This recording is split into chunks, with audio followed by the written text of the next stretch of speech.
Welcome to the Learning Pines YouTube. We hope this video helps. In this video, I will show how to make Bacon Enoki Mushroom Roll.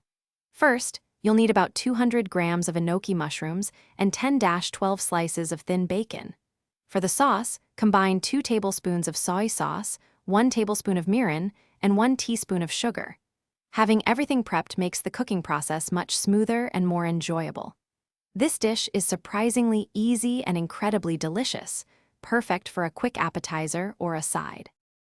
Now, let's get to assembling these tasty rolls. Start by trimming the tough root ends off your enoki mushrooms, then gently separate them into small, manageable bundles, roughly 1 inch thick. Take a single slice of bacon and carefully wrap it around one of these mushroom bundles.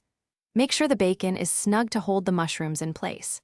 If you find them unwrapping, a small toothpick can help keep everything secure during cooking. It's time to cook our delicious bacon enoki rolls.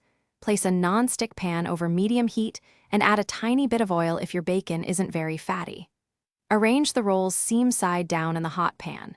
Cook them for about 2 to 3 minutes on each side until the bacon is beautifully crispy and golden brown.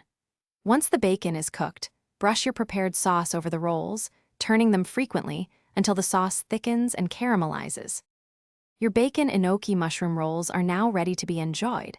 Serve them immediately while they are warm and the bacon is still crispy. A sprinkle of fresh chopped green onions or a dash of toasted sesame seeds makes for a lovely garnish and adds extra flavor.